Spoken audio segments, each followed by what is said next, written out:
जय Hind and hello guys, स्वागत है आपका आपके अपने YouTube चैनल ज्ञानदेव होस्ट में। और इस वीडियो में मैं आपको बताने वाला हूं मध्य प्रदेश कर्मचारी चयन मंडल भोपाल यानी कि MPSB ग्रुप 4 भर्ती 2025 ऑनलाइन फॉर्म के बारे में कि कैसे आपको ये फॉर्म फिलअप करना है। गाइज आपको इस वीडियो के अंदर दर्शन से लेकर प्रिंट तक स्टेप बाय स्टेप पूरी जानकारी दी जाएगी, जिससे कि आप समूह 4 के अंतर्गत सहायक ग्रेड 3 स्टेनोटाइपिस्ट और शीघ्र लेखक के जो अन्य पद है उनके जो फॉर्म निकले हैं ये आपको भर करके बताया जाएगा। और आप लोग ये फॉर्म 3 मार्च 2025 से लेकर के 17 मार्च 2025 तक भर पाएंगे। तो वीडियो को आपको पूरा देखना है और अगर वीडियो देखने के बाद में कोई सवाल कोई डाउट रह जाए तो वो आप कमेंट के माध्यम से पूछ लीजिएगा। अब चलिए शुरू करते हैं। अगर आपने अभी तक वीडियो को लाइक शेयर नहीं किया कर दीजिए, चैनल के ऊपर नए हैं तो चैनल को सब्सक्राइब कर ले, क्योंकि जब तक ये वैकेंसी का प्रोसेस कंप्लीट नहीं हो जाता तब तक आपको इसके बारे में सभी अपडेट दिए जाएंगे। फिर गाइज जो लिंक मैंने वीडियो के डिस्क्रिप्शन में दिया है आप ओपन करेंगे, जिसको ओपन करने के बाद आपको जानने को मिलेगा कि इसमें 861 पोस्ट निकाली गई है। फॉर्म मैं आपको बता चुका हूं कि आप 17 मार्च 2025 तक भर सकते हैं और इसमें अप्लाई करने के लिए 12वीं पास की योग्यता मांगी गई है और साथ ही स्टेनोग्राफी भी आपको आनी चाहिए। फीस कौन सी कैटेगरी को क्या पे करनी है उसकी जानकारी देख सकते हैं, एज लिमिट चेक कर सकते हैं। इसके अलावा अगर आपने मध्य प्रदेश रोजगार पोर्टल के ऊपर रजिस्ट्रेशन करके नहीं रखा तो आप एक बार इस वीडियो को वॉच करके रजिस्ट्रेशन कर लीजिएगा, क्योंकि आपके पास MP रोजगार जो कार्यालय है उसके अंदर रजिस्ट्रेशन होना चाहिए, तभी आप इसमें फुल्ली एलिजिबल होंगे अप्लाई करने के लिए। अब आप सभी जानकारी चेक करते हुए ऑफिशियल नोटिफिकेशन PDF के ऊपर क्लिक करके एक बार ऑफिशियल नोटिफिकेशन से भी सभी के सभी इंपॉर्टेंट इन्फॉर्मेशन, जैसे कि आपकी इंपॉर्टेंट डेट्स, आपकी एग्जाम की डेट, आपका एग्जाम का टाइमिंग, इसके अलावा फिर यहाँ पर पोस्ट वाइज क्वालिफिकेशन, सभी की सभी जानकारी चेक कर लेंगे। अब अगर आप इसमें एलिजिबल है और आपका इंटरेस्ट है फॉर्म को भरने का तो आप कैसे भरेंगे। इसके लिए गाइज आप इंपॉर्टेंट लिंक के सेक्शन में आएंगे और apply online registration link open करेंगे। ये ओपन करने के बाद आपके सामने यहाँ पर कुछ ऐसा इंटरफेस आ जाएगा जैसा कि आप वीडियो में देख सकते हैं।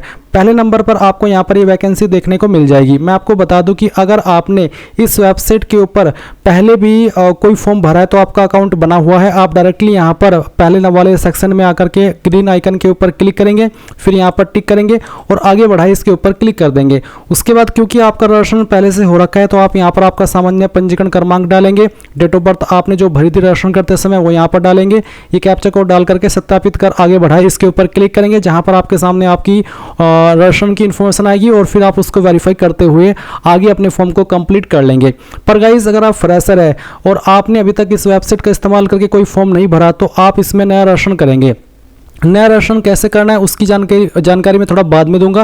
पहले मैं उनके बारे में बात कर लेता हूं जो कि इस वेबसाइट के ऊपर पहले से रजिस्टर्ड है पर वो अपनी जानकारी को किसी जानकारी को एडिट करना चाहते हैं।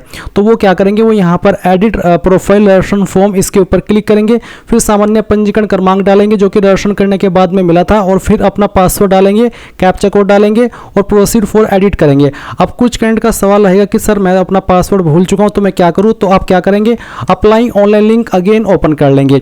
ओपन करने के बाद में यहां पर आपके सामने फिर से यही वाला इंटरफेस आएगा और आप उम्मीदवार प्रोफाइलिंग वाले सेक्शन में आएंगे। यहां पर आने के बाद में आप देखेंगे आवेदक का प्रोफाइल पंजीकरण क्रमांक प्राप्ति, तो आप इसके ऊपर क्लिक करेंगे। यहां पर आप आपका जो रजिस्टर्ड मोबाइल नंबर है वो डालेंगे, ये कैप्चा कोड डालेंगे, आगे बढ़ाई करेंगे, फिर आपके नंबर के ऊपर एक OTP जाएगा जिसका इस्तेमाल करके आप यहां पर आपका जो रजिस्ट्रेशन नंबर है वो प्राप्त कर लेंगे। अगर आप पासवर्ड भूले तो आप फॉरगॉट प्रोफाइल पासवर्ड इसके ऊपर क्लिक करेंगे। आपने जो भी नंबर प्राप्त किया है वो यहाँ पर डालेंगे, मोबाइल नंबर डालेंगे जो रजिस्टर किया था, कैप्चा कोड डालेंगे और सबमिट कर देंगे।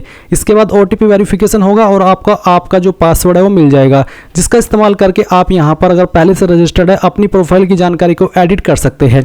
अब बात करते हैं उन कैंडिडेट के बारे में जो कि बिल्कुल फ्रेशर है और इस वेबसाइट का इस्तेमाल करके कोई भी फॉर्म नहीं भरा। तो आप apply online link again open करेंगे, ग्रीन आइकन के ऊपर क्लिक करेंगे और यहाँ पर क्लिक करने के बाद इसके ऊपर टिक करेंगे, फिर आगे बढ़ाए यहाँ पर क्लिक करेंगे और अब आपको यहाँ पर क्या करना है, इसमें रजिस्ट्रेशन करना है। तो आपको यहाँ पर प्रोफाइल रजिस्ट्रेशन इसके ऊपर क्लिक करना है। फिर आपसे पूछेगी कि आपके पास पूर्व में पंजीकृत प्रोफाइल आईडी है, क्योंकि आप बिल्कुल फ्रेशर है तो आपके पास आईडी नहीं होगी, इसलिए आप यहाँ पर नहीं कर दीजिए।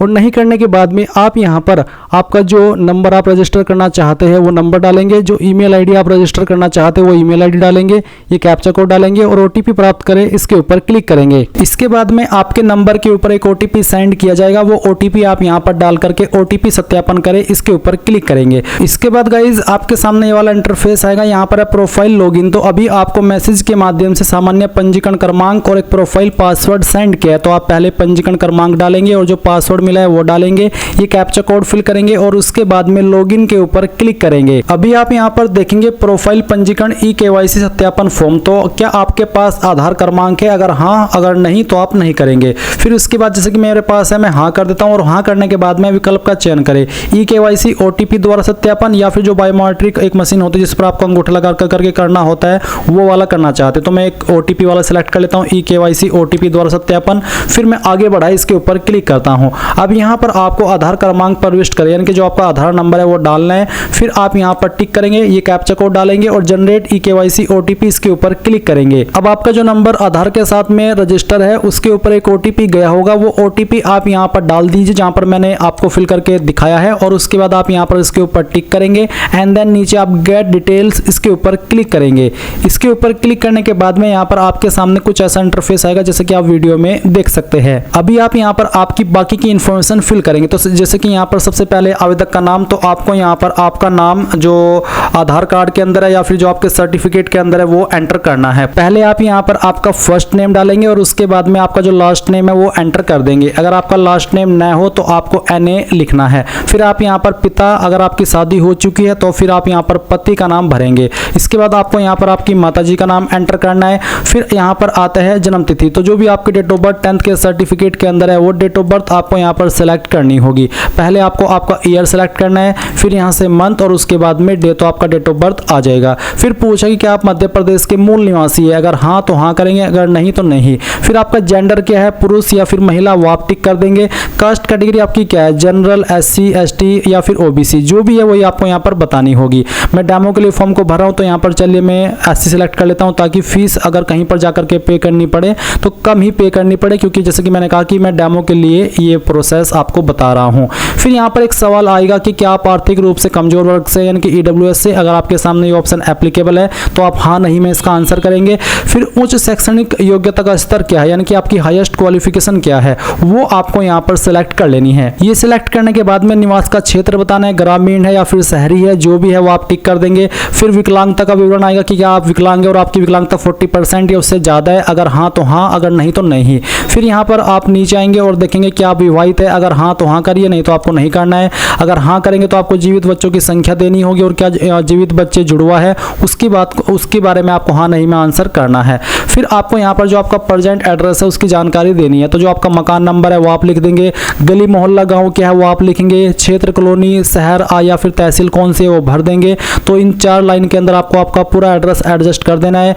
राज्य आप यहाँ से सिलेक्ट करेंगे, आपकी डिस्ट्रिक्ट कौन सी है वो डिस्ट्रिक्ट आपको सिलेक्ट कर लेनी है। फिर पिन कोड क्या है वो आपको डाल देना है। नीचे आप यहाँ पर थोड़ा सा और आएंगे तो आपको यहाँ पर संलग्न दस्तावेज यानी कि कुछ दस्तावेज की जानकारी देनी है। सबसे पहले कि आवेदक के शरीर का स्थायी पहचान चिन्ह, आपकी बॉडी के ऊपर वो निशान जिससे आपकी बॉडी की पहचान होती है, ये बर्थ मार्क या फिर किसी भी तरह का परमानेंट मार्क हो सकता है। अगर नहीं है कोई भी ऐसा निशान तो नो मार्क लिख दीजिएगा।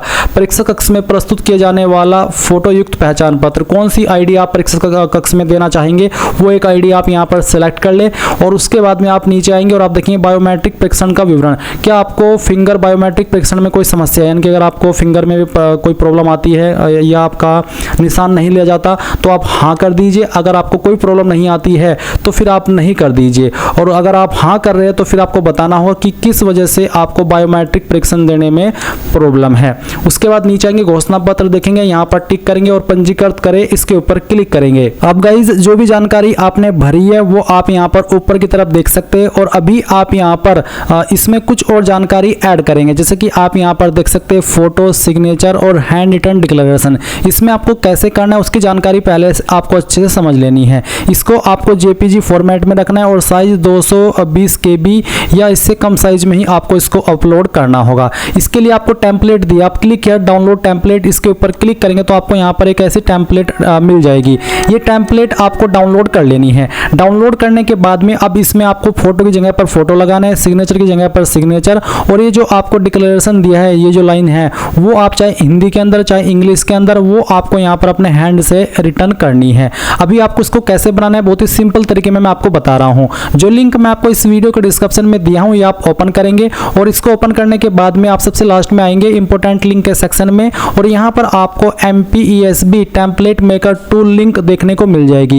ये लिंक आप जैसे ही ओपन करेंगे तो आपके सामने कुछ ऐसा इंटरफेस आएगा जैसे कि आप वीडियो में देख सकते हैं। अभी आपको यहाँ पर देखने को मिल रहा है name of photo, date of photo. तो यहाँ पर आपको फोटो के ऊपर जो नेम लिखना है वो आप यहाँ पर लिख दीजिए, जैसे कि मैंने अपना नाम लिख दिया। फिर डेट ऑफ फोटो, फोटो के ऊपर आपको कौन सी डेट लिखनी है वो डेट आप यहाँ पर सिलेक्ट कर लीजिएगा।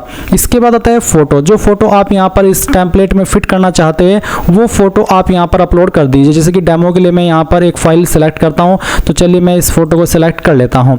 ये मैंने सिलेक्ट किया और इसको ओपन कर दिया। फिर नीचे आता है सिग्नेचर, जो सिग्नेचर आप इस टेम्पलेट में ऐड करना चाहते हैं वो सिग्नेचर आपको यहाँ पर सिलेक्ट कर लेना है और ओपन कर देना है। फिर आता है डिक्लेरेशन, जो आपने यहाँ पर डिक्लेरेशन, मैं आपको एक बार फिर से इसके ऊपर लेकर के चलता हूँ। ये जो डिक्लेरेशन है वो आपने लिखा है और एक इमेज के रूप में बना लिया है, वो अब आपको यहाँ पर इसी के अंदर अपलोड करना है। तो चलिए मैं यहाँ पर आता हूँ, जो हमारा डिक्लेरेशन है मैं उसको अपलोड करता हूँ। तो यहाँ पर मैं एक डिक्लेरेशन मेरे पास अवेलेबल है, मैं डिक्लेरेशन की फाइल सेलेक्ट किया और ओपन कर दिया। अब आपको यहाँ पर ये जो कैप्चा कोड है वो एंटर करना है। तो ये कैप्चा कोड हम यहाँ पर एंटर कर देते हैं और फिर जनरेट टेम्पलेट इसके ऊपर क्लिक करते हैं। इसके ऊपर क्लिक करने के बाद में गाइज यहाँ पर जो आपकी टेम्पलेट है वो जनरेट हो चुकी है। तो देख लीजिए ये MPESB का पूरा टेम्पलेट आपके सामने है, जहाँ पर वो आपने फोटो लगाया वो फोटो आ चुका है, नाम आ चुका है, डेट आ चुकी है, सिग्नेचर के बॉक्स में सिग्नेचर ऑटोमेटिकली आ चुका है, और जो आपने डिक्लेरेशन का इमेज अपलोड किया था वो आपको डिक्लेरेशन के बॉक्स में देखने को मिल रहा है। तो ये आपकी जो फाइल है वो इस तरह से बन चुकी है और ये ऑटोमेटिकली डाउनलोड भी हो चुकी है। मैं आपको इसको एक बार ओपन करके दिखाता हूँ। तो देख लीजिए हमारी टेम्पलेट बहुत ही आसान तरीके में बन चुकी है।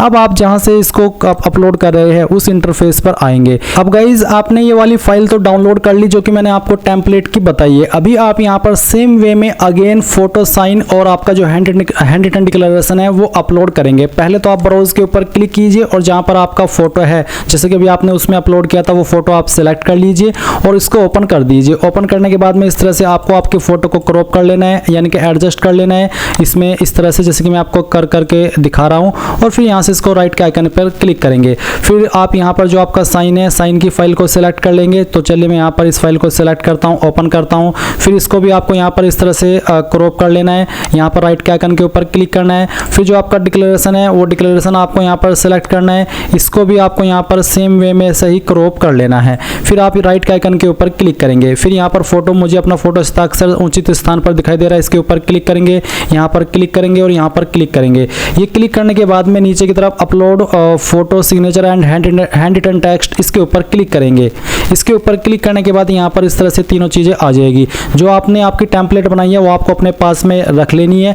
अभी आप यहाँ पर नीचे की तरफ आएंगे और आप देखेंगे जन्म तिथि प्रमाण हेतु संलग्न अंक सूची, जिसमें कि आप 8वीं 10वीं 12वीं की जो मार्कशीट है या फिर जिसमें जो सर्टिफिकेट जहाँ पर आपकी DOB लिखी गई है वो आप अपलोड करेंगे। फॉर्मेट आपको JPG का रखना है, जहाँ पर भी फाइल है वो आप यहाँ पर सेलेक्ट कर लीजिए और ओपन कर दीजिए। फिर अपलोड बर्थ सर्टिफिकेट, इसके ऊपर क्लिक कीजिए। यहाँ पर आप 8वीं 10वीं 12वीं की डिटेल्स भी दे सकते हैं, या फिर अगर आपके पास बर्थ सर्टिफिकेट है तो वो भी आप यहाँ पर अपलोड कर सकते हैं। इसके बाद गाइज यहाँ पर अगर आप SC ST OBC है तो आपको आपका कास्ट सर्टिफिकेट अपलोड करना होगा। अगर आप विकलांग है तो विकलांग का सर्टिफिकेट देना होगा। और इसके बाद गाइज आप यहाँ पर सबमिट डिटेल्स, इसके ऊपर क्लिक करेंगे और यहाँ पर जो भी जानकारी आपने अभी तक भरी है शुरू से लेकर वो जानकारी आपके सामने, आप यहाँ पर इनको डबल चेक करने के बाद प्रिंट प्रोफाइल रिसिप्ट, इसके ऊपर क्लिक कर लेंगे। यानी कि आपका जो प्रोफाइल डिटेल्स है या फिर पंजीकरण है वो कंप्लीट हो चुका है। प्रोफाइल रजिस्ट्रेशन कंप्लीट हो जाने के बाद में गाइज जो लिंक मैंने वीडियो के डिस्क्रिप्शन में आपको दिया हुआ है ये आप फिर से ओपन करेंगे और आप यहाँ पर इंपोर्टेंट लिंक के सेक्शन में आएंगे और again apply online link open करेंगे। आपके सामने यहाँ पर ये वाला इंटरफेस फिर से आ जाएगा। फिर से आप यहाँ पर ग्रीन आइकन के ऊपर क्लिक करेंगे, इसके ऊपर टिक करेंगे और आगे बढ़ाए इसके ऊपर क्लिक करेंगे। अब आपने जो अभी रजिस्ट्रेशन किया है, रजिस्ट्रेशन करने के बाद में जो आपको सामान्य पंजीकरण क्रमांक मिला है वो यहाँ पर आपको डालना है। फिर जो डेट ऑफ बर्थ अभी आपने रजिस्ट्रेशन करते समय भरी वो सिलेक्ट कर लेनी है और उसके बाद में ये सिक्योरिटी कोड यहाँ पर डाल करके सत्यापित कर आगे बढ़ाए इसके ऊपर क्लिक करना है।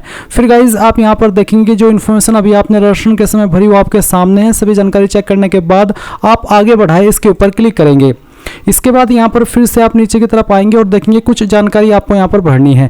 जैसे कि 34 पॉइंट है आपका क्लास का, जैसे कि भूतपूर्व सैनिक, बिना वर्ग या फिर संविदा कर्मी। तो अगर आपकी इनमें से कोई कैटेगरी है तो सिलेक्ट कर ले, नहीं तो आप बिना वर्ग इसके ऊपर क्लिक करेंगे। फिर आपको कुछ सवालों के आंसर करने हैं, सवाल आपको पढ़ने हैं और इनमें जो चीज़ आपके ऊपर लागू है उसमें आपको हाँ करना है, जो लागू नहीं है उसमें आपको नहीं करना है। जैसे कि 36 सवाल है कि क्या आप शासकीय विभागों, निगमों, मंडलों, स्वायत्त शासी निकायों होमगार्ड है। अगर आप ऐसे कैंडिडेट है तो हाँ करिए, नहीं तो आपको नो करना है। तो सवाल को आपको पढ़ना है और अगर आपके ऊपर लागू हो रहा है तो हाँ कर दीजिए, नहीं तो नहीं आपको करना होगा।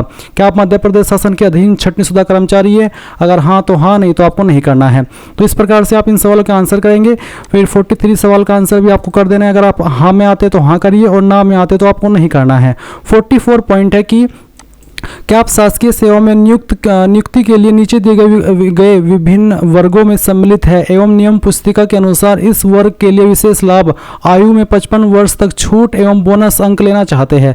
तो ये किनको मिलेगा उनकी जानकारी आपको यहाँ पर दी गई है। अतिशेष कर्मचारी को, जनगणना 1981 के अतिशेष कर्मचारी, या फिर हाल के भारत पाक संघर्ष में अपंग हुए सैनिकों को। तो अगर आप इनमें से किसी कैटेगरी में आते तो टिक कर दीजिए, अगर आप नहीं आते तो आप इसमें नहीं कर दीजिएगा। फिर नीचे की तरफ आकर के आपको क्लिक है टू सिलेक्ट प्रेफरेंस, इसके ऊपर क्लिक करना है। अब गाइज यहाँ पर आपके सामने वो सभी पोस्ट आ जाएगी जो कि इसमें निकाली गई है और आप ये भी देख सकते हैं कि वो पोस्ट किस कार्यालय के अंतर्गत निकाली है और अप्लाई करने के लिए उस पर क्या क्वालिफिकेशन चाहिए। तो आप जिस पोस्ट पर अप्लाई करने के लिए एलिजिबल है और आप उसको प्रेफरेंस देना चाहते हैं तो आप यहाँ पर हाँ में टिक करके फिर पद चुने, इसको टिक कर देना है। आपकी प्रेफरेंस इस तरह से आ जाएगी। जिन भी पोस्ट के लिए आप एलिजिबल है और जिन भी पोस्ट को आप जिस डिपार्टमेंट में, जिस विभाग में प्रेफरेंस देना चाहते हैं वो आप यहाँ पर इस तरह से हाँ करके टिक कर दीजिएगा। आप यहाँ पर जितनी पोस्ट को प्रेफरेंस देना चाहे दे सकते हैं, ये आपकी एलिजिबिलिटी के अकॉर्डिंग रहेगी। यानी कि अगर आप उस पोस्ट पर एलिजिबल है और जो उस पर क्वालिफिकेशन मांगी है वो आपके पास है तो आप इस तरह से हाँ करके उसको प्रेफरेंस दे दीजिएगा, जैसे कि मैंने यहाँ पर आपको दे करके दिखाई है। तो आपको इस तरह से प्रेफरेंस देनी है। फिर आप नीचे की तरफ आएंगे 45 पॉइंट में, जहाँ पर आपको बोला है कि मध्य प्रदेश राज्य के रोजगार कार्यालय में जीवित पंजीयन, जो कि पंजीयन होना अनिवार्य है सभी कैंडिडेट के लिए। तो अगर आपका मध्य प्रदेश रोजगार कार्यालय के अंदर किसी भी डिस्ट्रिक्ट में रजिस्ट्रेशन नहीं है तो वो आपको करना होगा। इसके लिए मैंने एक वीडियो बनाई थी 2023 के अंदर, ये वीडियो वॉच करके आप ऑनलाइन आपका पंजीयन कर लीजिएगा। और जब आप पंजीयन कर ले तो फिर आपको उसकी इन्फॉर्मेशन यहाँ पर भरनी है, जहाँ पर आप पंजीकरण क्रमांक डालेंगे, किस डेट में आपने रजिस्ट्रेशन किया है वो रजिस्ट्रेशन डेट सेलेक्ट कर लेंगे। उसके बाद में गाइज आपको यहाँ पर किस जिले के अंदर आपने रजिस्ट्रेशन किया है वो जिला भी आपको सिलेक्ट कर लेना है। 46 पॉइंट है कि जिस भी पोस्ट पर आप अप्लाई कर रहे हैं या फिर जिस पोस्ट को आप प्रेफरेंस दे रहे हैं उस पर अप्लाई करने के लिए जो जरूरी क्वालिफिकेशन मांगी है क्या वो आपके पास है, तो आप इसमें हाँ कर दीजिए। फिर क्या आपके पास समग्र आईडी कार्ड है, अगर आपके पास समग्र आईडी कार्ड है तो आप इसमें हाँ करेंगे और हाँ करने पर आपको आवेदक का समग्र क्रमांक देना होगा, नहीं है तो आप नहीं कर दीजिएगा। 50 पॉइंट है आपके एग्जाम सिटी की प्रेफरेंस का, तो आप पहली चॉइस किस सिटी को देना चाहते हैं वो सिलेक्ट कर लीजिए, सेकंड चॉइस किसको देनी है वो सिलेक्ट कर लीजिए, फिर थर्ड चॉइस और उसके बाद में फिफ्थ चॉइस भी आपको सिलेक्ट कर लेनी है। उसके बाद आप इस डिक्लेरेशन के ऊपर टिक करेंगे एंड सभी जानकारी चेक करते हुए आगे बढ़ाए इसके ऊपर क्लिक करेंगे। अब आपने जो भी जानकारी भरी है उसका प्रीव्यू आपके सामने है, आप एक एक करके सभी जानकारी अच्छे से चेक कर लेंगे, क्योंकि एक बार आपने फॉर्म फाइनल सबमिट कर दिया तो आप एडिट नहीं कर पाएंगे।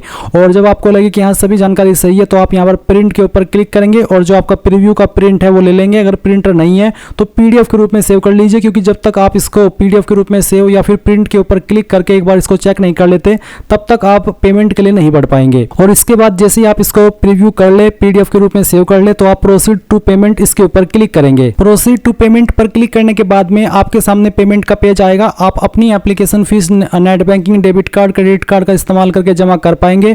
जैसे ही यहाँ पर फीस जमा कर देंगे तो आप अपने फॉर्म का फाइनल प्रिंट आउट ले पाएंगे और इस तरह से गाइज आप लोग MPESB ग्रुप 4 भर्ती 2025 का फॉर्म भरेंगे। आई होप ये प्रोसेस आपको पसंद आया होगा। So thanks for watching. जय हिंद।